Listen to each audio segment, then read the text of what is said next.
Es su anfitrión, el doctor Raúl López Merqué, en su programa Nueva Esperanza. Muy bien, un placer estar aquí otra vez con ustedes. Perdone un poquito de problemas técnicos comenzando hoy. Quiero dar los números de nuevo: 787-830-9801, 939-428-4232. Cualquier pregunta que tenga acerca de profecía, acerca de cualquier tema que estemos hablando, acerca de cualquier tema de la Biblia, o si tiene peticiones de oración, aquí pueden llamar a esos dos números. Si uno de los dos números no contesta o está ocupado, pues prueben el otro. Cualquier pregunta estamos dispuestos a tratar de contestarla. Vamos a repasar un poquito. La semana básicamente hemos estado hablando, salimos un poquito del tema de profecía y estamos hablando un poquito de lo que yo llamo la gran promesa. Y esa gran promesa, y se lo voy a leer de nuevo, este pasaje, dice así. Dice, vamos a cortarlo aquí un poquito.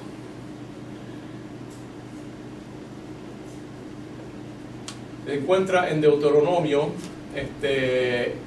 dice Deuteronomio 28, vamos a empezar con el 12, dice: te abrirá Jehová su buen tesoro, el cielo, para enviar la lluvia a tu tierra en su tiempo y para bendecir toda obra de tus manos, y prestarás a muchas naciones y no te pedirás prestado, y tú no pedirás prestado. Te pondrá Jehová por cabeza y no por cola, y estarás encima solamente y no estarás debajo, si obedecieres los mandamientos de Jehová tu Dios, que yo te ordeno hoy, para que los guardes y los cumplas. Y si no te apartares de todas las palabras que yo te mando hoy, ni a diestra ni a siniestra, para ir tras dioses ajenos y servirlo. Aquí esto es una gran promesa, como hemos dicho antes, y una promesa nacional, que si los cristianos, ¿verdad?, en un país obedecen a Dios, obedecen sus reglas y pueden básicamente cristianizar el país, para que en general la mayoría del país siga estas leyes, estos principios, que Dios va a bendecir a ese pueblo. Dice que prestará a muchas naciones, no pedirá prestado, será la cabeza, no será la cola, estará por encima y no por debajo. Va a bendecir todas las obras de tus manos. Las obras de las manos son la manufactura, la tierra en su tiempo, que es la agricultura. Así que va a bendecir la agricultura, la manufactura, toda la cuestión económica, militar, en calidad de vida, todas esas cosas, si nosotros obedecemos a Dios. Y ahora mismo, ¿verdad?, vemos que Puerto Rico no está prestándole a nadie. Lo que está haciendo es apenas pudiendo pagar los préstamos que ha hecho a muchas otras naciones, especialmente a los Estados Unidos, ¿verdad? Pero Dios nos da aquí la solución a los problemas de nuestro país. Y la cosa es que no solamente es una gran promesa, eso es una prueba de que si la Biblia es cierta, porque si nosotros ponemos, ¿verdad?, por obra, ¿verdad?, implementamos esas reglas, pues entonces, si la Biblia es cierta, Dios nos va a bendecir, y si no nos bendice es porque la Biblia no es cierta y Dios no existe. Así que eso es una prueba, además de ser una gran promesa, ¿verdad? Y tiene que ver con las leyes. Habíamos dicho: mirad, yo os enseño estatutos y decretos como Jehová mi Dios me mandó, para que hagáis así en medio de la tierra en la cual entrasteis, para tomar posesión de ella. Guardadlos pues y ponerlos por obra, porque esta es vuestra sabiduría y vuestra inteligencia ante los otros pueblos. Así que, de la cual oirán todos estos estatutos y dirán: ciertamente pueblo sabio y entendida, nación grande es esta. ¿Qué es lo que hace que sea una nación grande? Los estatutos, las reglas, las leyes, ¿verdad?, que implementan ese país. Así que la clave de la prosperidad de nuestro país, ¿verdad?, como nación, es que sigamos las reglas y las leyes que Dios ha puesto, y que acerquemos nuestras leyes nacionales lo más cerca posible al patrón que da la Biblia, ¿verdad? Entonces hay dos maneras en que esto se puede hacer, ¿verdad? Primero, en nuestra vida personal los cristianos tienen que obedecer las leyes de Dios, ¿verdad? Las reglas que Dios ha puesto en nuestra vida personal, pero también tenemos que implementarlas en una forma colectiva. Así que hay una manera individual y una manera colectiva. Ahora, Puerto Rico, ¿verdad? Habíamos dicho que tiene más iglesias, más pastores, más escuelas cristianas, más evangélicos por milla cuadrada que básicamente cualquier otro país en el mundo, y es el país que más cristianos o personas que se consideran cristianas tiene en el mundo, 98%. ¿Por qué entonces estamos tan mal, verdad? Y lo que habíamos dicho es que el problema con nuestras iglesias es que básicamente que no están adorando en la forma correcta. Habíamos leído el website de una iglesia que dice, creemos que y oigan esto, porque esto es exactamente cuál es el problema en Puerto Rico. Dice, creemos que la reunión de los creyentes tiene como propósito principal dar a Dios la adoración que Él se merece, ¿okay? Eso definitivamente está bien, y permitir su ministración a nuestras vidas, ¿okay? Eso también está bien. ¿Okay? Ahora, este es el problema, lo que ellos piensan que no debe ser. Dice que nuestro culto no debe girar alrededor del conocimiento intelectual. ¿Okay? Ahí es donde está el problema. O carisma personal, eso ok, no debe ser carisma personal. Aunque estas características pudiesen estar presentes, ¿verdad? La carisma personal no creo que debe estar presente, así que aún el hecho de que están permitiendo eso está mal. Pero el problema es que el servicio sí debe girar alrededor del conocimiento intelectual. No hay nada malo con el conocimiento intelectual, ¿verdad? Después que no se quede como conocimiento intelectual, sino que se aplique, ¿verdad?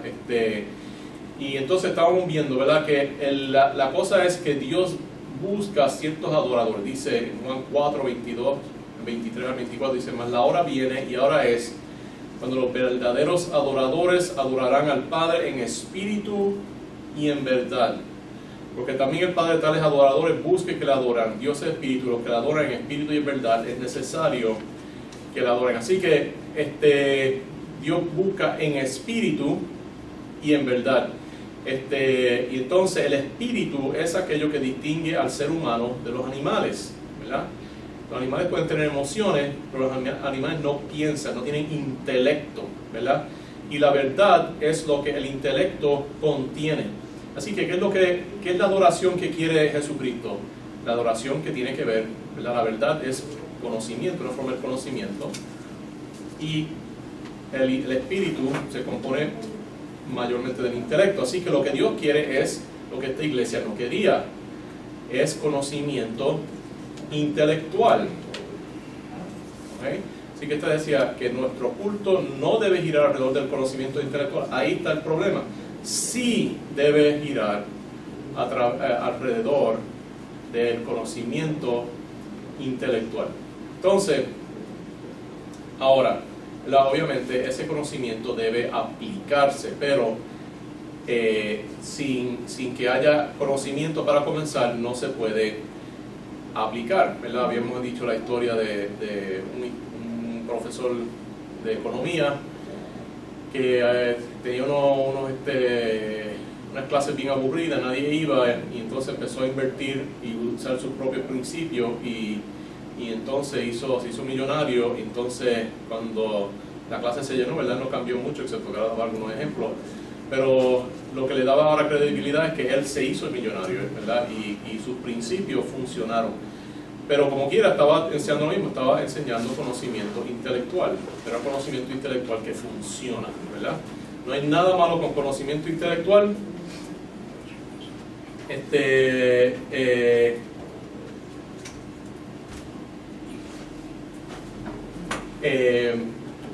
La cosa es que el conocimiento intelectual, si es verdadero y si podemos aplicarlo a nuestras vidas, ¿verdad? Es la esencia de la adoración. Nosotros, ¿verdad? Adorar a Dios con nuestro intelecto, con nuestro espíritu y con la verdad, ¿verdad? Entonces, ahora vamos a ver qué hace ese conocimiento, ¿verdad? Necesitamos más conocimiento intelectual. Mira lo que dice Pablo. Pablo dice, no os conforméis a este siglo. ¿Qué quiere decir eso? nosotros no debemos conformarnos al siglo. Eso tiene dos significados. La idea del siglo es al tiempo actual, y también la idea del siglo es la idea de el cosmos, de lo que nos rodea, del mundo. Así que Dios no quiere que nosotros nos parezcamos como lo que nos rodea, ¿verdad? La iglesia no se supone que se parezca lo más posible a la sociedad en general, para que la gente pueda venir y sentirse cómoda. Déjame decirle algo, la iglesia no es para gente inconversa, la iglesia es para cristianos, ¿verdad? La gente inconversa, uno tiene que ir a sus casas, ir a donde ellos están para uno hacer contacto con ellos. Nosotros estamos, ¿verdad? Como cristianos, tenemos trabajo, ¿verdad? Donde trabajamos con otras personas, tenemos casas donde, ¿verdad? Familia extendida, amistades.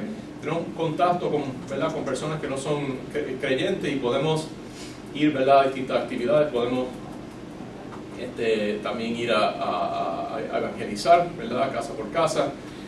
Ahí donde se supone que nosotros hagamos contacto con la gente del mundo. La iglesia no se supone que sea diseñada para que la gente se sienta cómoda, ¿verdad? Y entonces el mundo, y se llena la iglesia con gente mundana, ¿verdad? Para tratar de convertirlo. Así no es como se supone que funcione. Y además, que la gente que viene del mundo, lo que están buscando no es algo igual de lo que ellos ya tienen, porque si están buscando algo distinto, así eso ya lo tienen. ¿Para qué tienen que venir a la iglesia para tener eso? ¿Verdad? ¿Para qué tienen que ir a la iglesia a ver un concierto de rock? Eso lo pueden ver, o sea, hay conciertos de rock en el Coliseo que son muchísimo mejor, ¿verdad? Lo que tienen que venir a la iglesia, ¿verdad?, es a ver algo que no se ve en el mundo, que es la palabra de Dios, ¿verdad?, aplicada e interpretada. Y también debería haber tiempo, ¿verdad? En la iglesia nosotros tenemos interactivo, se puede hacer preguntas y haber una interacción, ¿verdad? Algo que uno puede ver, hacer viendo videos, ¿verdad? Videos de YouTube que son buenos, pero la iglesia supone que sea participatoria, donde la gente participa en la enseñanza, en la adoración, y así aprenden, ¿verdad? Y ministran a las otras personas. Así que lo que estamos viendo, ¿verdad?, es que no debemos conformarnos a este siglo, ¿verdad? Quiere decir que la iglesia debería ser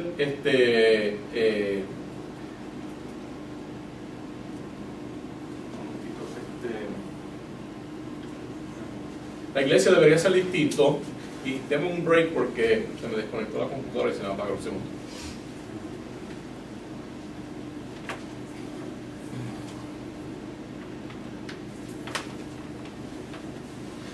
Ok, de vuelta. Así que dice, no os conforméis a este siglo. Nuestras iglesias deben proveer una alternativa. Cuando el mundo viene a nuestra iglesia, deben ver algo distinto, ¿verdad? Algo, porque la cosa es que recuérdense, nosotros tenemos, ¿verdad?, al Espíritu Santo viviendo dentro de nosotros. Dice que somos el templo del Espíritu Santo. El milagro más grande del Espíritu Santo no es hacer a que la gente se ponga a brincar para arriba y para abajo y hablar en lenguas y a profetizar y decir un montón de cosas, ¿verdad? Eso no es lo que hace el Espíritu Santo. El Espíritu Santo lo que hace es que nos da poder para obedecer a Dios y transforma nuestra vida y le da poder a la palabra de Dios para que nos cambie, ¿verdad? Y gente que tienen a Dios por dentro deben ser distintas a gente que tienen el diablo por dentro, ¿verdad? Y cuando uno viene a la iglesia deben ser distintas al mundo. Entonces, ¿cómo es que esa diferencia se crea? ¿Cómo es que esa transformación pasa? Pues en Romanos, continuando aquí en Romanos 12:2 dice, sino transformaos por medio de la renovación de vuestro entendimiento. ¿Okay? Así que, ¿dónde es que ocurre el cambio? ¿Dónde es que ocurre la transformación? Y esa palabra transformar es una palabra bien interesante, es la palabra metamorfosis. Piensen a ver que ustedes conocen, ¿verdad?, quizás de biología en la escuela superior. ¿Qué quiere decir metamorfosis? ¿Cuáles son algunos ejemplos de la metamorfosis? Pues hay dos cosas, ¿verdad?, que se dan como ejemplos clásicos. Una son las mariposas, ¿verdad?, que van de ser una oruga, prácticamente como una lombriz, a convertirse en algo que vuela, que es bonito, que tiene las alas con un diseño interesante, ¿verdad? Es una transformación completa de básicamente de algo que es feo a algo que es bonito, ¿verdad? Y eso es y básicamente la oruga muere, la oruga casi se convierte como si fuera en un huevo y desaparece, y dentro de ese material de la oruga, el propósito de la oruga es comer y comer y comer para producir la mariposa, ¿verdad? Entonces, pues hay esa transformación, y así mismo nosotros, ¿verdad? Debemos ser transformados, debe ocurrir una metamorfosis en nuestras vidas, ¿verdad? Para que lo que era antes ahora cambió algo feo a algo bonito, ¿verdad? De algo que no agradaba a Dios a algo que ahora agrada a Dios, algo que no podía volar a algo que puede volar, ¿verdad? En el sentido espiritual. Otro ejemplo, ¿verdad? Son las ranas que van de un pececito, ¿verdad? A convertirse en una rana. Que también hay un cambio grande, es un cambio un poquito más gradual. Pero vamos a ver cómo esta transformación va ocurriendo. Dice, por medio de la renovación de nuestro entendimiento. ¿Okay? Si usted no está siendo expuesto, ¿verdad?, a información que usted pueda entender, de cosas que usted pueda entender, ¿verdad?, básicamente no va a haber esa transformación, no va a haber esa renovación de nuestro entendimiento que produce esa metamorfosis, ¿verdad?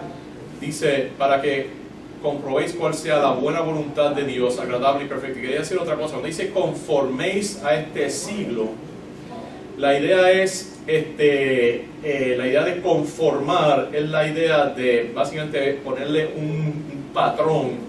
Es como cuando uno estampa una moneda, ¿verdad? O moldea, como hacen los carros, ¿verdad? Esas piezas son planchas de metal que coge y le meten una estampa, ¿verdad?, gigantesca, y las doblan y crean las distintas piezas, ¿verdad? Pues eso, pero como quiera sigue siendo un canto de metal, ¿verdad? Lo único que tiene un patrón encima. Pero lo que hace el mundo es que hace un cambio externo, pero con una presión tremenda, ¿verdad? El mundo básicamente quiere estamparnos con su patrón, ¿verdad? Pero es algo externo, aunque es algo de mucha fuerza, ¿verdad? Pero la palabra es distinto, es una transformación, una metamorfosis, no en la imposición de un esquema, ¿verdad? Es la palabra de conformar, de un patrón, sino esa transformación donde se cambia la forma fundamental de lo que es la persona. Y eso lo hace la palabra de Dios, lo hace el entendimiento. Y algo interesante porque una cosa aún más que podemos una analogía aquí a la transformación, la metamorfosis de los insectos o de las mariposas. La razón, usted sabe por qué una mariposa, qué es lo que hace que la mariposa cambie de oruga a mariposa. La cosa es que eso tiene que ver con la genética, o sea, que tiene que ver con el DNA.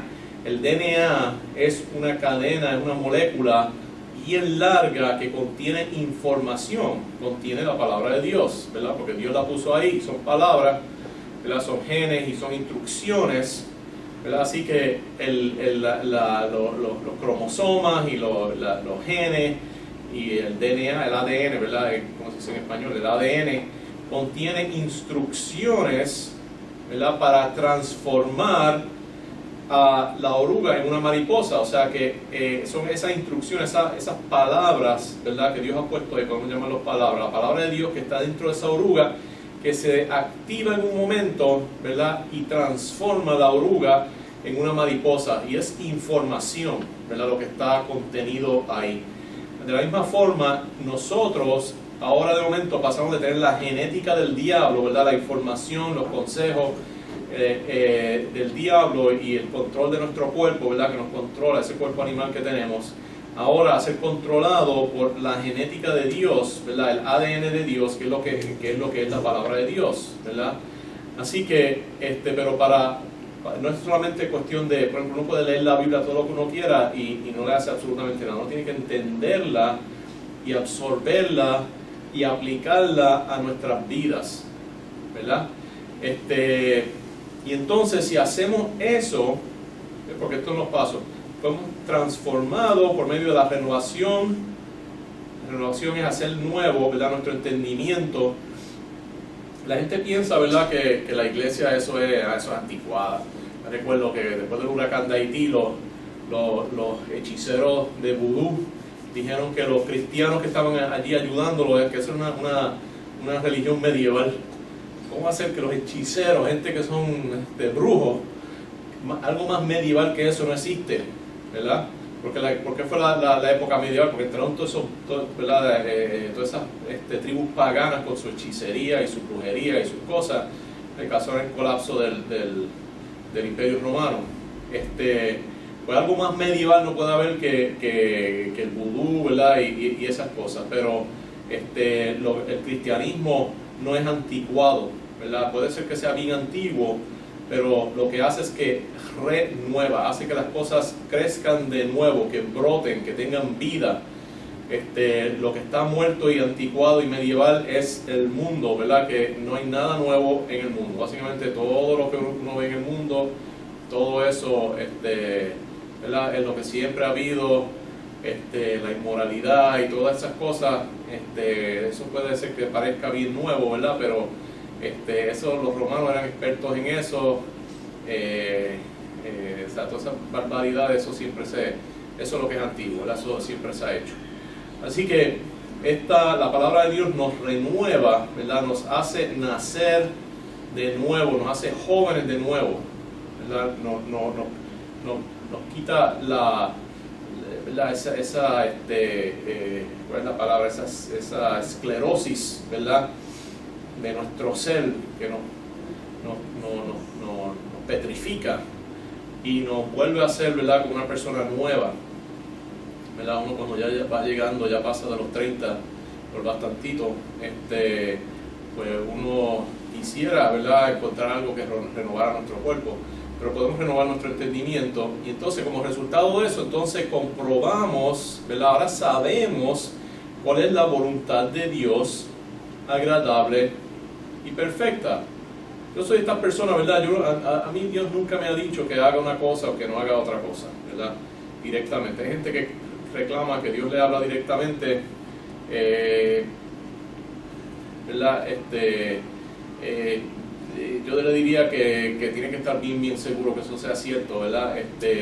A mí Dios no me habla directamente, pero yo sí sé que si nosotros estamos en la palabra de Dios, ¿verdad?, y Él va transformando nuestra mente, que Él va a usar dos cosas para decirnos cuál es su voluntad. Una es obviamente la palabra de Dios, y la otra es los deseos que pone en nuestra mente, ¿verdad?, en nuestro corazón, ¿verdad? Dice agradable y perfecta. La voluntad de Dios es algo que nos va a agradar, ¿verdad? Nuestros deseos van a cambiar y nuestro conocimiento va a cambiar, y vamos a saber qué es lo que Dios quiere que nosotros hagamos en nuestra vida.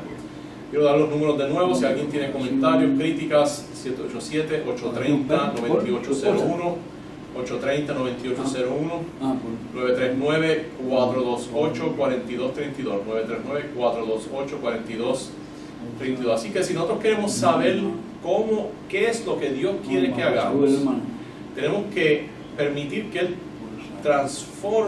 nos transforme, ¿verdad?, nuestras vidas, y renueve nuestro entendimiento, y es a través de ese entendimiento, ¿verdad?, de entender las cosas, que viene ese cambio. Y el problema es que nuestras iglesias, como estaban diciendo, no enfatizan el entendimiento, ¿verdad? Como ya vimos, esta iglesia, que es una iglesia bien grande en esta área, una de las más grandes, básicamente estaba diciendo que ellos no creen en que el servicio se enfoque en el conocimiento intelectual. Otro versículo que Pablo usa, dice 1 Corintios 14, 19 y 20. ¿Cuántas veces, Señor, lo puede perdonar? Dice: pero en la iglesia prefiero hablar 5 palabras con mi entendimiento para enseñar también a otros que 10,000 palabras en lengua desconocida.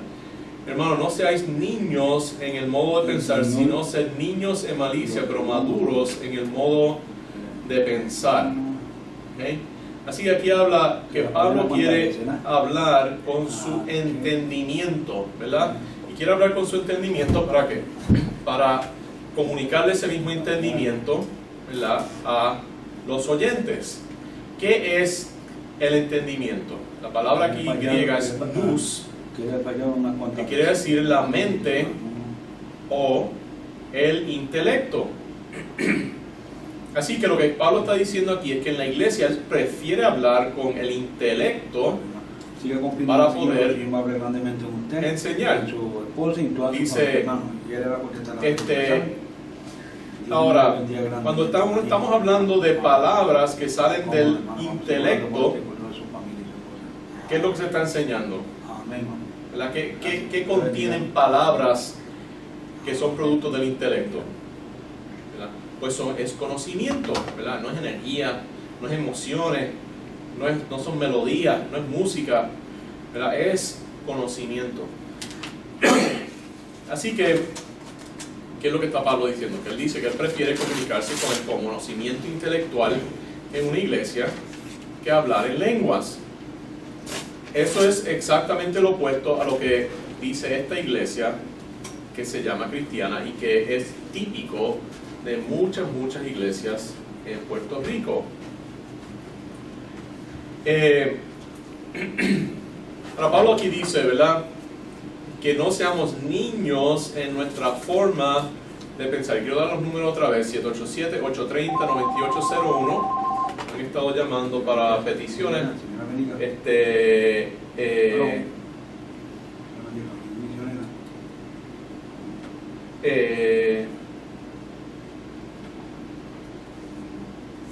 Y hay unas preguntas. Explícame un poquito esta pregunta que no la entiendo bien. ¿Qué le ha fallado unas cuantas veces sí y cuántas veces el Señor lo perdona? A él le ha fallado el Señor. ¿Cuántas veces lo puede perdonar?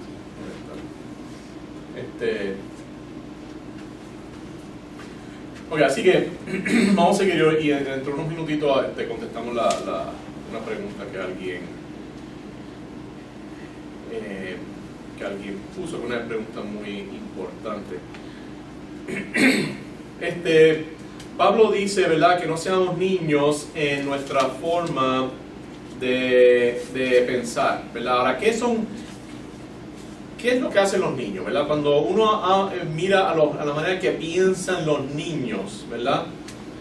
O ¿qué es lo que caracteriza a los niños cuando uno los ve, ¿verdad? Por lo menos cuando tiene que ver con el intelecto y el pensamiento. Básicamente hay dos cosas. Primero, si son bien chiquitos, ¿verdad?, no saben hablar bien, hablan disparate, ¿verdad? Y muchas veces, o sea, parecen que están como si fueran hablando en lengua, ¿verdad? Y entonces, lo interesante es que Pablo, en un versículo poquito anterior al que acabamos de leer, básicamente compara el hablar en lengua con el hablar de un niño. Dice, el amor nunca deja de ser, pero las profecías se acabarán y cesarán las lenguas y la ciencia acabará, porque en parte conocemos, en parte profetizamos, mas cuando venga lo perfecto, entonces lo que es en parte se acabará. Cuando yo era niño, hablaba como niño, pensaba como niño, jugaba como niño, mas cuando ya fui hombre, dejé lo que era de niño. Y que era eso que dejó que era de niño, el hablar en lenguas, ¿verdad? Porque un niño, ¿verdad?, cuando habla cosas que no se entiende, ¿verdad? Y un niño se suena bien bonito y suena cool, ¿verdad?, porque está empezando a hablar. Y de la misma forma, las lenguas era algo para que comprobar el origen supernatural de la iglesia. Y el hablar en lenguas, una cosa que era bien importante enseñarnos, y esto uno lo ve si uno lo compara al cristianismo con el Islam. El cristianismo, el mensaje del cristianismo es que gente de todos los países, de todos los idiomas pueden venir a Dios, ¿verdad? Antes Dios bregaba con los judíos, con la nación judía, ¿verdad? Pero cuando vino el Nuevo Testamento, Dios empezó a bregar con la humanidad entera, y para demostrar ese cambio de hablar a un pueblo que hablaba hebreo, al mundo entero que hablaba muchos idiomas, Dios comenzó a hablar en todos los idiomas a la misma vez, ¿verdad?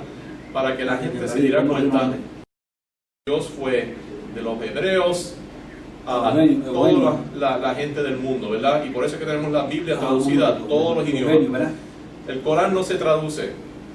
Si se traduce, usted lo puede leer, pero no está leyendo el Corán, usted está leyendo, ellos no consideran que eso es de verdad el Corán. Y si usted está debatiendo con un musulmán, usted nunca ha leído el Corán en árabe, él le va a decir, usted no entiende el Corán, usted no tiene absolutamente, no puede decir ninguna opinión sobre el Corán porque usted nunca lo ha leído en árabe.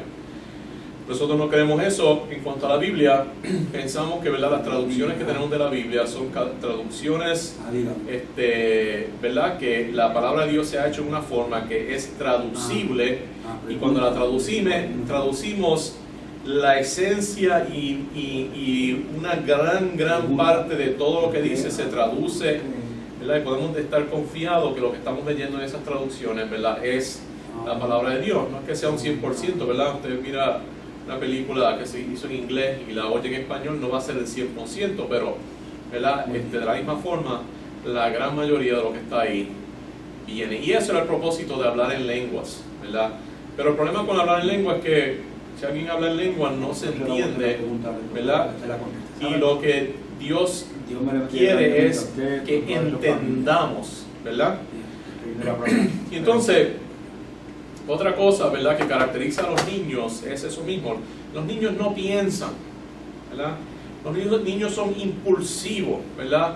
Uno mira a un niño de 2 años y alguien está diciendo que eso es una maravilla mirarlo porque están o súper alegres, ¿verdad?, y corriendo para arriba y para abajo y animados y eso, y de momento pasa algo y ahora están súper enfogonados, ¿verdad?, y se tiran al piso a gritar, ¿verdad?, o se ponen a llorar porque están, ¿verdad?, tienen hambre, ahora están bien, ¿verdad?, todas las emociones.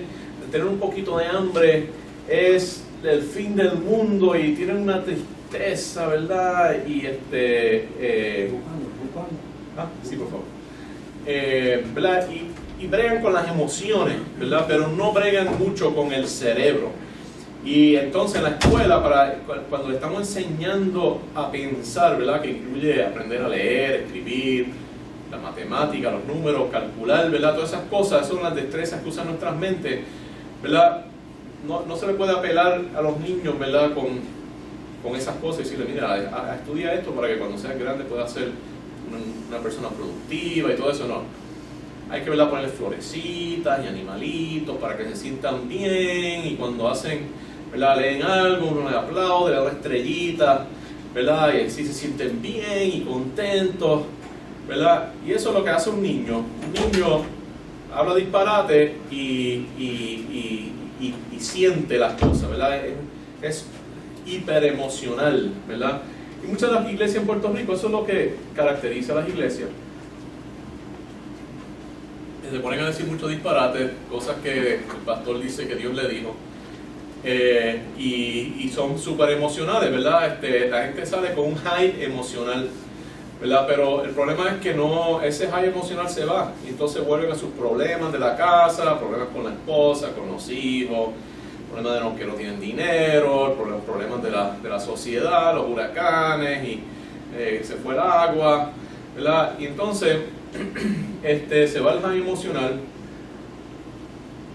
y no tienen la sabiduría divina que Dios nos debe dar para poder bregar con esos problemas, ¿verdad?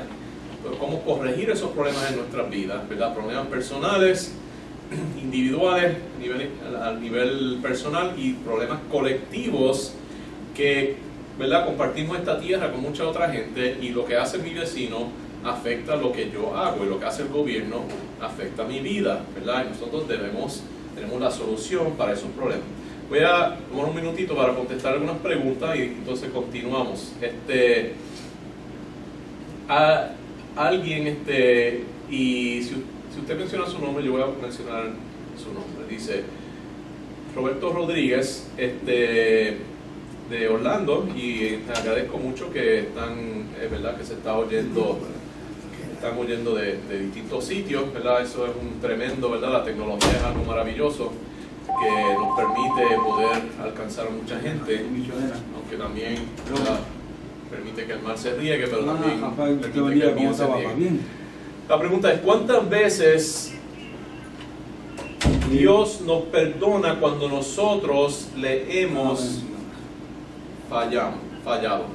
Bueno, la cosa es que, déjeme decirle, yo soy una persona, Ajá. y no voy a buscar los versículos, voy a tratar de decirlo de memoria, que son ¿Dónde llegó ahorita. Pablo? Yo creo que nosotros nunca llegamos a la perfección espiritual. Hay gente que piensa que uno tiene que rendirse completamente al Señor. Es muy importante. Y que hay cristianos que están rendidos y cristianos que no están rendidos. Yo pienso que cristianos no rendidos, eso no existe. Esos son gente que reclaman ser cristiana y que no son cristianas. Si usted no está rendido al Señor, usted no es salvo, ¿verdad? Porque Jesús tiene que ser nuestro Señor y Salvador, ¿verdad?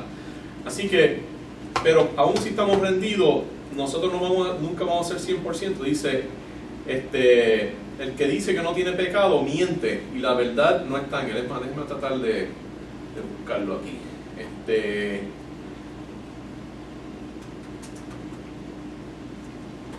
Vamos a ver si lo encontramos rapidito. Aquí está. Está en inglés, pero en español. Dice, si decimos que no tenemos pecados, nos engañamos a nosotros mismos y la verdad no está en nosotros. ¿Okay? Así que aun cuando somos salvos, ¿verdad? Nosotros nunca llegamos a la perfección. Lo que pasa es que ahora vamos en la dirección correcta, ¿verdad? Antes estamos sentados, ¿verdad? Como dice la Biblia, sentados en la silla del escarnecedor, ¿verdad? Pero ahora estamos corriendo en la carrera, ¿verdad? Y estamos acercándonos a la meta, pero esa meta está infinitamente lejos y nunca vamos a llegar. Pero Dios quiere que corramos la carrera y lleguemos lo más lejos posible, ¿verdad? Y nos dio una vida entera para tratar de correrla, ¿verdad? Pero nunca podemos decir que no tenemos pecado, así que vamos a fallarle. Y la cosa es que lo que Dios espera es la perfección. Y mucha gente dice, o sea, si Dios no nos perdonara de múltiples veces, ninguno seríamos salvos, porque nosotros no solamente le fallamos por hacer cosas malas, nosotros le fallamos cuando no hacemos las cosas buenas. Jesucristo es nuestro ejemplo, Él es nuestro patrón. Jesucristo estuvo todo el tiempo ministrando, ¿verdad? Haciendo el bien 100% todo el tiempo, constantemente. Eso es algo que nosotros ninguno hacemos. Nosotros todos fallamos, ¿verdad? Nunca estamos haciendo, ¿verdad? Nosotros perdemos el tiempo, vemos más televisión de lo que deberíamos ver, vemos cosas que no debemos ver, oímos música que no deberíamos oír, somos vagos, dejamos pasar oportunidades para testificarle a los demás, faltamos a la iglesia, no damos el tiempo que deberíamos dar o las ofrendas que deberíamos dar, ¿verdad? En muchas áreas nosotros fallamos, ¿verdad? Así que Dios, o sea, si el hecho de que cualquier persona llega al cielo quiere decir que Dios o sea, nos perdona porque estamos fallando constantemente. Esa doctrina de que nosotros siempre fallamos, ¿verdad? Y que tenemos siempre pecado, se llama la doctrina de la depravación total del hombre. Lo que quiere decir depravación total es que todo nuestro ser está contaminado con pecado en todos sus aspectos, ¿verdad? Todo lo que hacemos, siempre que hacemos las cosas, es una mezcla de motivaciones buenas y motivaciones malas. Los pastores, ¿por qué ellos están pastoreando? Están pastoreando porque aman a Dios. Pero también están pastoreando porque son un poquito orgullosos, ¿verdad? Y quieren que la gente los oiga, se sienten bien. O sea, es una mezcla. Usted no es pastor, ¿verdad? Está sentado en el púlpito, quizás porque piensa que no tiene las cualificaciones ¿verdad? O tiene otro tipo de ministerio, pero yo estoy seguro que parte porque usted es un poquito vago también. O sea, todo lo que nosotros hacemos es una mezcla de cosas buenas y cosas malas, y como siempre hay cosas malas, nosotros siempre le fallamos al Señor. ¿Y cuál es la solución a eso? Que cuando nosotros nos demos cuenta de esas fallas, entonces nosotros confesemos. Dice, si confesamos nuestros pecados, Él es fiel y justo para perdonar nuestros pecados y limpiarnos de toda maldad. Si decimos que no hemos pecado, le hacemos a Él mentiroso y su palabra no está en nosotros. Así que si usted mira el día de hoy, mira para atrás, todo lo que usted ha hecho hoy, si usted piensa que usted no ha pecado, está mintiendo, es mentiroso. Si usted dice que no ha pecado, ahí está pecando, ¿verdad? Así que todas las cosas que nosotros hacemos, siempre estamos pecando. Lo que tenemos que hacer es reconocer nuestros pecados, confesar nuestros pecados, porque eso es lo que también nos va transformando. Nosotros confesamos, hice eso, y la palabra de Dios dice que no debería hacer eso. Ahí la palabra de Dios, estamos aplicando la palabra de Dios a nuestras vidas, ¿verdad? Y eso es lo que nos va transformando, ¿verdad? Como estamos hablando un poquito antes. Entonces, hay otra pregunta. ¿Dónde está? Dice, hay tantas religiones en el mundo. ¿Por qué hay tantas religiones en el mundo? Así que, vamos a ver, ¿por qué hay tantas religiones en el mundo? Por la misma razón que hay tanto dinero falso en los Estados Unidos, ¿verdad? Básicamente, la cosa es que, ¿verdad? La gente, y eso lo vemos en Romanos, rapidito a Romanos 1, la gente,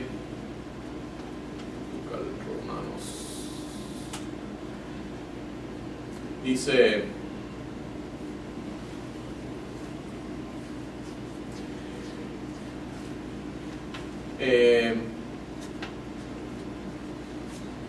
habiendo conocido a Dios, no le glorificaron como a Dios ni le dieron gracias. Así que, básicamente, ¿por qué hay tantas religiones? Porque la gente es ingrata, ¿verdad? La gente no tiene gratitud y no le dan gracias a Dios por las cosas que le da. Así que todos tenemos cosas que nos pasan en la vida, ¿verdad? Y yo puedo testificar eso en mi vida. Siempre cosas que a uno no le gusta de su vida, cosas que Dios le ha mandado que uno no entiende, ¿verdad? Y eso, todo el mundo tiene eso, cosas que le han pasado, no tienen el dinero que quisieran tener, en condiciones pobres, o si tienen todo el dinero que quieren, eso no los satisface, quisieran, ¿verdad? ¿Verdad? No les gusta que se están poniendo viejos, no les gusta que son muy jóvenes, no les gusta que no tienen el carro que tiene el vecino, ¿verdad? Y todo el mundo quiere algo distinto, ¿verdad? Porque ese es el séptimo mandamiento de no codiciar. Todos codiciamos y todos tenemos problemas en nuestra vida, ¿verdad? Y entonces la gente son ingratas y dice, habiendo conocido a Dios, no le glorificaron como a Dios ni lo dieron gracia, sino que se envanecieron en sus razonamientos. Otra vez que está hablando del intelecto, ¿verdad? El intelecto, ellos perdieron la habilidad de pensar lógicamente porque empezaron a negar que Dios es bueno. Y dice, y su necio corazón fue entenebrecido, profesando ser sabios, se hicieron necios y cambiaron la gloria del Dios incorruptible en semejanza de imagen de hombre corruptible, de aves, de cuadrúpedos y de reptiles. El problema es que la gente no quiere creer que Dios existe porque nosotros, eso nos condena, ¿verdad? La gente quiere creer que pueden vivir para siempre porque nadie quiere morir.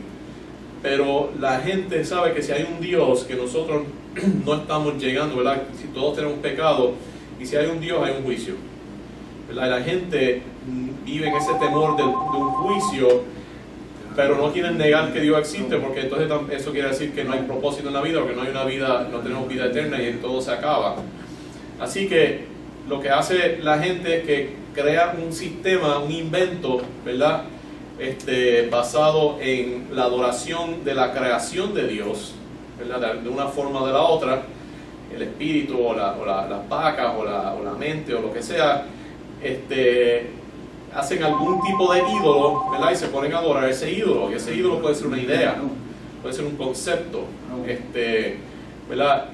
Y lo que ese sistema hace es que le da la esperanza de una vida eterna sin crear y evitar el juicio, ¿verdad? Que viene con el creer en Dios, ¿verdad? Así que las religiones paganas todas se basan en tratar de dar alguna esperanza de vida eterna sin condenar a la gente al infierno, ¿verdad? Mantener el cielo sin tener también el infierno. Entonces se inventa un montón de sistemas que son sistemas falsos, ¿verdad? Son religiones falsas que le dan, que le permiten, ¿verdad? Básicamente conseguir algo bueno sin el aspecto malo. Y lo mismo que un dólar falso. Si usted coge el dólar y lo copia en una copiadora, ¿por qué la gente hace eso? Porque tú puedes conseguir algo sin tener que trabajar. Es como robar dinero falso. Pues lo mismo, esas religiones Es lo mismo, ¿verdad? Es como si fuera dinero falso. Ahora, ¿por qué hay tantas denominaciones? Esto es otra pregunta. ¿Por qué hay tantas denominaciones cristianas? ¿Cómo? Una pregunta distinta. ¿Sí?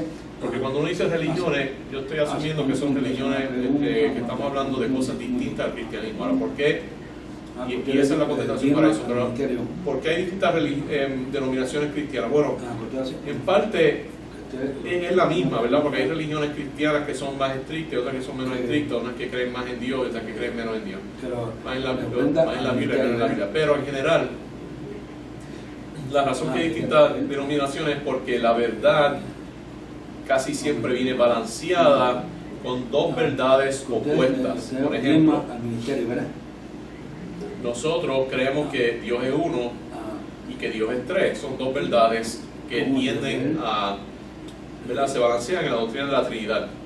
Pero antes hubo un debate, ¿verdad? Que si era uno, que si eran tres, y por fin entendieron que eran las dos cosas. Pues de la misma forma hay muchos principios bíblicos. Por ejemplo, un ejemplo clásico es en el libro de los Proverbios, que dice: no contestes al necio según su necedad, para que no seas como él. Es un versículo mandado. El próximo versículo dice: contesta al necio en su necedad, para que no sea sabio en su propia opinión. ¿Okay? Ahí damos, primero dice contesta al necio y después dice no contestes al necio. Ahora, la razón que se da eso es porque entonces hay unas razones, las razones son distintas, eso no es una contradicción, eso es lo que se llama una paradoja.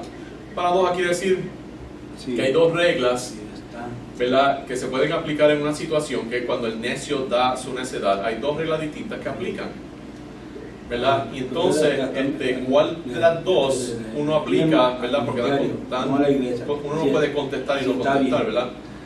Pues la cosa es que en algunos contextos aplica uno y en algunos contextos aplica lo otro. Esas paradojas, ¿no?, se ven en la ciencia también. Toda la luz y los electrones y todas las partículas son ondas y son partículas, ¿verdad? Son dos propiedades completamente distintas. También en la matemática, por ejemplo, cuando uno divide 0 sobre... el 0 dividido por cualquier número es 0. Cualquier número dividido por el mismo número, por ejemplo, 2 sobre 2, 3 sobre 3 es 1. Está bien ante Dios. Cualquier número dividido por 0 es infinito. Tres reglas distintas. Ahora, ¿cuál aplica cuando dividimos 0 por 0? ¿Cuál de esos tres? ¿Es 0, 1 o infinito? Ahí encontramos una paradoja, ¿verdad? No es que no se ha definido, es que hay tres reglas que aplican. ¿Cuál de las tres reglas son las que aplican? Para resolver esa paradoja tenemos una rama de la matemática que se llama el cálculo diferencial, ¿verdad? O cálculo, que básicamente es cómo dividimos 0 por 0. Así que son las paradojas. Entonces, el problema con las paradojas, por ejemplo, una paradoja que es bien común en crear distintas denominaciones, es la idea de que, ¿verdad?, algunos dicen que la gente son salva porque Dios escoge a algunas personas, y hay muchos versículos que dicen que Dios escoge a algunas personas para salvación. Pero entonces a otras personas dicen no, la gente se pierde porque rechazan el Evangelio, y hay muchos versículos que dicen que la gente se pierde porque rechaza el Evangelio. Eso no es una contradicción, porque no estamos diciendo que la gente se pierde porque Dios los escoge a perderse, ¿verdad? Lo que dicen es que Dios escoge a los que se salvan y los otros dicen que la gente escoge perderse. Pues las dos pueden ser ciertas, ¿verdad? Pero eso es una paradoja, no es una contradicción, porque no están diciendo una cosa y que una cosa es cierto y que lo opuesto es cierto. Eso es lo que es una contradicción. Lo que están diciendo son dos cosas que aunque no se contradicen, pero están tan cercamente unidos que es difícil entenderla juntas. Y eso es lo que se llama una paradoja. Entonces, algunas iglesias van a enfatizar más un lado de la paradoja y otras iglesias van a enfatizar más otro lado de la paradoja. Por ejemplo, así que tienen las iglesias calvinistas reformadas que enfatizan que Dios escoge a la gente, y entonces uno tiene las iglesias pentecostal y metodista que enfatizan más que la responsabilidad de la gente en ¿verdad?, rechazar el Evangelio. Lo mismo, hay iglesias que enfatizan mucho el amor de Dios y otras iglesias que enfatizan mucho la santidad, ¿verdad? Supone que enfaticemos las dos cosas, pero a veces parece difícil enfatizar las dos. Así que por eso es que hay distintas denominaciones cristianas, porque la palabra de Dios está bien balanceada, pero ese balance a veces consiste en cosas que parecen ser difíciles de entender juntas, ¿verdad? Como la Trinidad, y eso crea algunas iglesias que enfatizan una cosa más y otras iglesias que enfatizan otra cosa más. Deberíamos tratar de tener un balance, ¿verdad? Y que no debieran haber tantas denominaciones, pero además de eso está la cuestión de personalidades y algunas personas gravitan más a ciertos estilos. Ok, una pregunta. Creo que había otra pregunta más. Y aquí viene de nuevo New Jersey, Raúl Fernández de New Jersey, tremendo, de muchos sitios distintos. La pregunta es que si se le puede diezmar algún ministerio y no... Sí, él le diezma al ministerio, pero no a la iglesia, porque él será contento. Que si es posible uno diezmarle a un ministerio, que si Dios le agrada que uno le diezme a un ministerio y no a la iglesia. No ¿Cómo sé, es tu nombre? no sé qué tipo de ministerio es, pero voy a decir dos cosas. Primero, el Nuevo Testamento no requiere el diezmo, pero si en el Antiguo Testamento, que recibieron mucho menos que nosotros, ¿verdad? No tenían el Espíritu Santo, Dios requería el diezmo. Yo creo que nosotros deberíamos dar más que el diezmo. O sea, el diezmo debe ser el mínimo, pero el diezmo no es... O sea, es como un estándar. Por ejemplo, alguien una vez me dijo que yo estaba en pecado porque yo diezmaba del neto después de las contribuciones y no diezmaba del bruto. O sea, no podemos estar en ese tipo de minucia, porque también y todo el tiempo que uno le da a la iglesia y todas las otras cosas, como cuenta eso, ¿verdad? Debemos darle todo lo más que podamos darle, de verdad. Dios quiere que le demos todo lo que nosotros tenemos, ¿verdad? Todo lo que usted pueda darle, déselo, ¿verdad? Para la obra de Dios. Ahora, si se le da ese dinero a la iglesia o a algún otro ministerio, yo lo que diría es, la institución más importante en la tierra es la iglesia. O sea, dice que no se pierde el programa. ¿verdad? Jesús dijo que sobre esta roca yo edificaría mi iglesia. Y lo único que podamos llamar 100% cristiano es la iglesia, porque eso es lo que es de Cristo, ¿verdad? Los ministerios son buenos, pero no, yo diría, o sea, no es lo más importante. Ahora, yo lo que diría es, de todo lo que usted crea a la iglesia, yo diría, dele por lo menos la mitad de su diezmo, de su ofrenda a la iglesia, entonces del resto a algún otro ministerio. No hay nada malo en dar dinero al ministerio, ¿verdad? O también puede darle a otra iglesia, ¿verdad? A una iglesia que esté en otro país pobre. Yo por salud, ¿verdad? O sea, esto no son, o sea, yo no puedo decir que hay reglas en la Biblia de verdad que contesten directamente esa pregunta, pero yo diría que mirando los principios bíblicos, yo diría que el diezmo debería ir o a la iglesia donde la persona es miembro o a alguna otra iglesia, y que entonces si quiere dar otro dinero en adición al diezmo, que lo dé al algún otro ministerio. Pero o sea, quiero estar bien claro que eso no se basa en o sea, que si usted no está haciendo eso está en pecado, ¿verdad? Órale a Dios y pregúntele qué le pone en su corazón. Pero son principios generales que en general funcionan. Siempre va a haber excepciones, ¿verdad? Quizás usted está en una iglesia que no medita darle mucho diezmo, y puedo pensar de algunas excepciones, pero para mí yo diría que el diezmo debe ir a una iglesia o varias iglesias, y las ofrendas entonces darlas a distintos ministerios, pero no pienso que haya autoridad bíblica para decir que si usted no hace eso, está en pecado que Dios no le agradece. Creo que en un sentido práctico, eso es lo que deberíamos hacer, porque la iglesia es la herramienta más importante para, ¿verdad?, el poder del Evangelio y para lo que representa a Jesucristo en la tierra. Gracias por esas preguntas, están muy buenas. Nos queda todavía mucho por decir en este tema de las iglesias.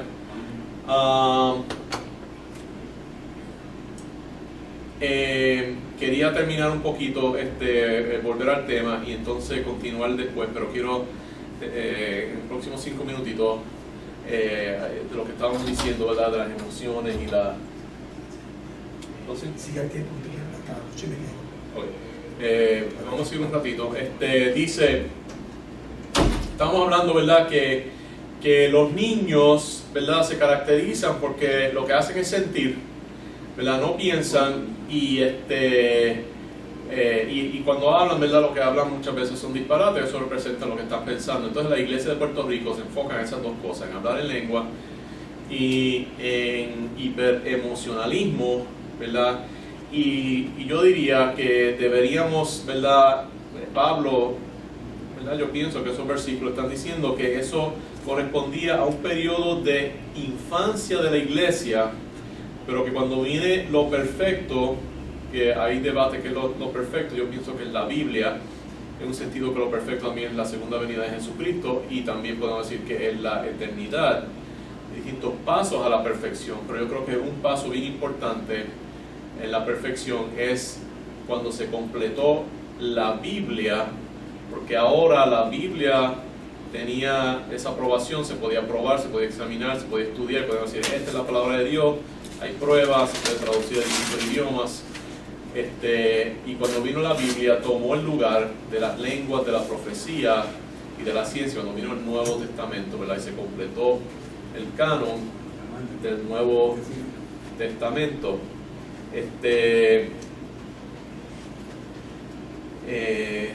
Otra persona llamada María Esther, gracias por oír, está en Barceloneta. Y Miriam Cruz también está en Miami. Amén. ¿Verdad?, están pidiendo peticiones que ahorita vamos a orar. Así que lo que Proverbios, ¿verdad?, yo les recomiendo, ¿verdad?, que todos los años se lean el libro de los Proverbios. Pueden leer un capítulo por mes. El mes que cogen leerlo, ¿verdad?, es algo bien importante para los jóvenes. Yo enfaticé que todos mis hijos se leyeran por lo menos una vez el libro de los Proverbios. Pero uno de los primeros pasajes tiene un versículo bien interesante, Proverbios 4:7, dice: sabiduría ante todo adquiere sabiduría, y sobre todas tus posesiones adquiere inteligencia. Así que dice sabiduría ante todo. Eso es lo más importante en nuestra vida, ¿verdad? Y la razón que nosotros somos salvos no es simplemente por ser salvos, es porque eso nos permite ser sabios, ¿verdad? Esa es la manera en que llegamos a ser sabios, podemos entender la palabra de Dios y podemos comenzar ese proceso de transformación. Y la cosa es que, ¿verdad?, como estábamos diciendo, ¿verdad?, muchas personas, ¿verdad?, en este país viven con problemas en su vida, en todos los países. Y nuestro país tiene problemas también. Entonces, obviamente, ¿verdad?, algunos problemas no tienen solución, pero la mayoría de los problemas que tienen las personas tienen algún tipo de solución, ¿verdad? Vamos a suponer que una persona tiene dolor de espalda, ¿verdad?, y va a un médico.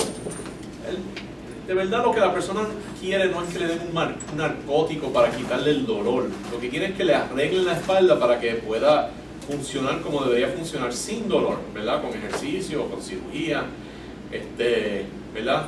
Ahora, si el problema no tiene solución o va a tomar algún tiempo en lo que mejora el problema, entonces sí, uno puede aceptar el narcótico, ¿verdad? Pero yo me recuerdo que en una iglesia que yo estaba, había una señora que ella siempre venía y estaba como medio ida todo el tiempo, ¿verdad? La esposa de uno de los diáconos, de una de las iglesias, de una de las familias principales, no sé si era diácono. Pero ella siempre venía y hablaba así, como... y siempre estaba como en un vuelo. Y nadie sabía cuál era el problema. Tuvimos un pastor nuevo que llegó y encontró que la cosa era que ella estaba adicta a narcóticos, ¿verdad? Por dolores de la espalda, y por eso que ella siempre estaba así, estaba como en un high. Pues le quitaron, ¿verdad? Esos narcóticos poquito a poco. El pastor enfatizó, ¿verdad? Que nosotros tenemos que estar sobrios, ¿verdad? Despiertos, no durmiendo. Entonces, pues, le quitaron el narcótico, empezaron a hacer algunos tratamientos y eso, y una persona completamente distinta, ¿verdad? Después que dejó los narcóticos. Pero lo que hace muchas iglesias es que le ofrecen narcótico espiritual a las personas, ¿verdad? Y como dije, ¿verdad? Tienen música, baile, brincoteo, charlas motivacionales, psicología. Me recuerdo que una iglesia, un paciente que vino que era pastor de una iglesia, el grado de él era en psicología.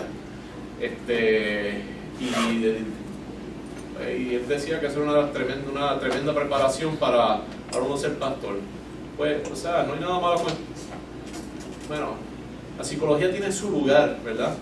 Pero no es el propósito de la iglesia, ¿verdad? Uno puede quizás estudiar psicología para entender un poquito cómo funciona nuestro cerebro, ¿verdad? A cierto nivel, y quizás entender un poquito la Biblia de esa forma, pero el propósito de la Biblia no es dar una charla motivacional y hacer life coaching psicológico. Sí, se puede hacer life coaching, pero es basado en la palabra de Dios, ¿verdad? Porque esas otras cosas le pueden dar ese narcótico espiritual y van a sentirse bien por un ratito, pero como dijimos, cuando vuelvan a sus casas van a volver a los mismos problemas deprimentes y no van a tener la esperanza de salir de ellos, y deben decirle a sus jóvenes, van a decir, esto a mí no me está resolviendo mis problemas, y van a buscar, ¿verdad?, la filosofía, que básicamente es una religión sin Dios, que para tratar de resolver sus problemas, o el hedonismo, que es básicamente tirarse de lleno a las pasiones, porque no hay ninguna otra esperanza, y si algún día van a morir, pues por lo menos, ¿verdad?, estimular sus neuronas y vivir en un estado estimulado, pero la cosa es que eso también eventualmente se pierde, y lo que viene es otra vez la depresión. Así que la iglesia en Puerto Rico están fallando porque no están enseñando las instrucciones que Dios nos da para tener matrimonio exitoso, familia exitosa, trabajo exitoso y un país exitoso. Obviamente no estoy hablando de todas las iglesias, pero yo diría que en general debemos cambiar nuestro énfasis, ¿verdad?, a enseñar las instrucciones que Dios nos da, y eso incluye tener un país exitoso. Así que la próxima vez vamos a hablar de lo que dice la Biblia acerca de la política. ¿Okay? Es posible. ¿Qué es la política? Cuando usted define la política, ¿qué es la política? Busque Wikipedia a ver qué es lo que dice que es la política. Entonces vamos a ver, habla la Biblia acerca de la política. ¿Qué podemos hacer como cristianos para arreglar este país quebrado donde nosotros vivimos? ¿Verdad? Y qué debemos hacer, ¿verdad?, para mejorar eso. Y yo propongo que debemos comenzar un partido cristiano, y que sea distinto, porque el énfasis debe ser, otra vez, cambiar nuestras leyes, que dijimos que es, ¿verdad?, el comportamiento, que es las instrucciones que Dios nos da, ¿verdad?, se encuentran en las leyes de Dios, en vez de estarnos enfocando en el estatus. Y eso lo vamos a ver un poquito más de lleno. Así que vamos a hablar de lo que nuestros abuelos dijeron que no debemos hablar, que es la religión y la política, y vamos a hacerlo juntos. ¿Qué dice la Biblia acerca de los problemas colectivos que nosotros enfrentamos, que en sí es lo que es la política? Así que vamos a cerrar con eso. Vamos a tomar algunas peticiones que se han llamado, son muchas. Así que yo voy a ir orando un poquito y mencionándolas. No voy a poder elaborar mucho, sino simplemente mencionar los nombres porque hay bastante y le agrada mucho que estén llamando. Y los que están oyendo, si pueden, ¿verdad?, también orar por estas peticiones, y así, ¿verdad?, tener más impacto, porque como Cristo dice, cuando hay 2 o 3 o un montón orando por lo mismo, Él no es que le preste más atención, ¿verdad?, pero él nos anima a hacer eso como una de las condiciones para Él contestar nuestras peticiones. Así que oremos. Nuestro Padre Celestial, te damos gracias porque tú nos oyes, tú contestas oraciones, nos das acceso a tu fuerza sobrenatural.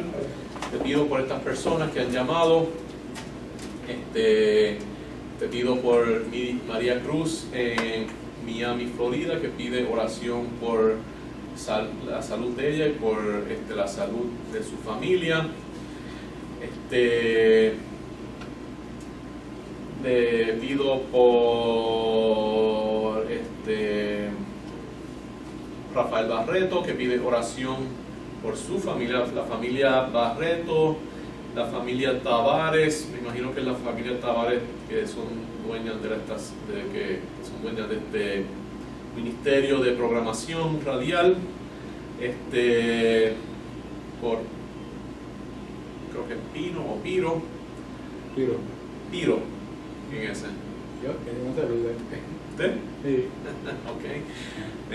Así que piden oración, ¿verdad?, por la familia Tavares que está aquí, por distintos miembros de la familia, ¿verdad?, y le damos gracias. Así que le pedimos a Dios, ¿verdad? Dios bendice a Rafael Barreto, no sabemos por qué está pidiendo oración, y también pedimos por la familia Tavares y este ministerio que tienen, que se está expandiendo, ¿verdad?, a distintos sitios, y te damos gracias por esa visión que ellos han tenido, ¿verdad?, por los distintos programas que tienen.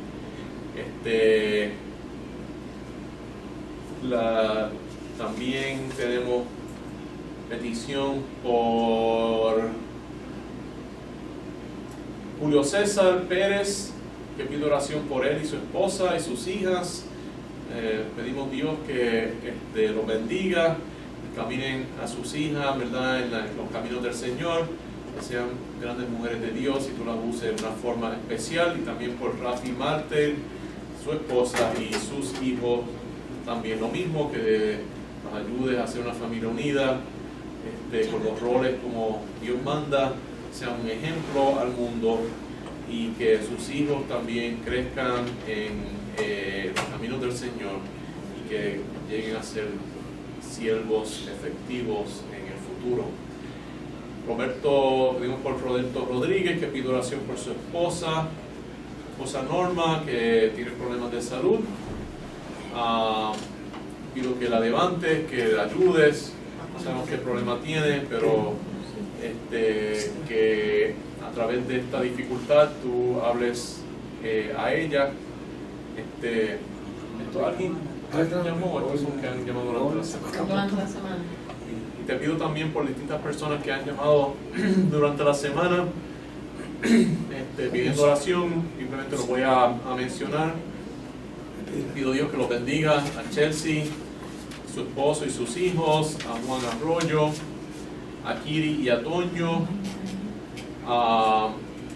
al señor Horacio Martínez y su esposa Aleja y sus hijos, sus nietos y sus nietas, a Georgie Badillo y su esposa, sus hijos y toda la familia, por la doctora Howe, que la bendiga en su práctica y en sus negocios, por Chiquita,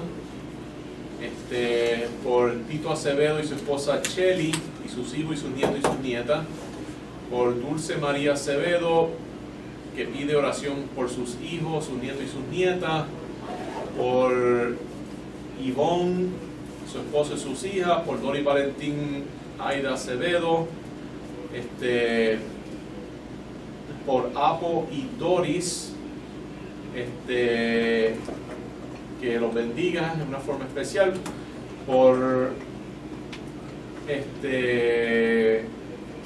la petición de Juan por los confinados y las confinadas, los deambulantes, los jóvenes del barrio Arenales, Bajos y de las parcelas viejas, ¿verdad? Por todos esos jóvenes de distintas partes de Puerto Rico y de esta área, y por esas personas, ¿verdad?, que están confinados. Te pido que los toques, transformen sus vidas, que sean testimonios de lo que tú puedes hacer por ellos, que haya avivamiento en nuestras cárceles y que traigas a personas que puedan ministrarle a estas personas, y que podamos tener un país donde la palabra de Dios reine y donde veamos esa transformación que trae el Espíritu Santo, una sociedad distinta, una sociedad que pueda ser un ejemplo al mundo, una ciudad asentada sobre una montaña que sea una luz al mundo, como tú dices en el Sermón del Monte. Y te pido que estés con nosotros durante la semana, que seamos buenos ejemplos, que podamos ser buenos testimonios, y que nos traigas con salud otra vez para el próximo programa. Lo pedimos en el nombre de Jesucristo. Amén. Y les invito, ¿verdad?, que estén con nosotros otra vez el martes, donde vamos a continuar con el tema, ¿verdad?, de cómo podemos transformar a Puerto Rico. Hemos hablado del papel que tiene la iglesia y ahora vamos a ver el papel que tienen los cristianos en otra institución, ¿verdad?, que Dios nos dio, que es la institución del gobierno, y qué podemos hacer ahí. Así que vamos a ir directamente a eso. Y después de eso vamos entonces a volver otra vez al estudio del Apocalipsis. Así que le doy gracias, ¿verdad? Me alegra mucho que hay gente por todo el mundo que está oyendo. Háblenle a otras personas acerca del programa, si les gusta, ¿verdad? Entren a nuestro website, entren a YouTube, denos like, ¿verdad? Ahí ponemos algunos de los programas viejos. Estamos un poquito atrasados, como un mes atrasado. Los próximos días quiero subirlo. Toma mucho rato en lo que suben esos videos. Pero denos like, ¿verdad?, para que más gente pueda enterarse del programa y oírlo en vivo y poder tener un impacto. Así que hasta la próxima. Se les agradece y que Dios les bendiga, y estaremos de nuevo como a las 7:10, las 7:15 el martes que viene. Así que hasta la próxima. Hemos presentado su programa Nueva Esperanza con el doctor Raúl López Berqué, programa de profecías. Recuerde que la próxima semana hay una invitación en el aire para una nueva esperanza con el doctor Raúl López Berqué. Dios te bendiga poderosamente. Te voy a bregar con la computadora. Sí, déjale eso ahí, tío. Pues sí, que le pongo un montón de Ay, qué bien. Con la computadora.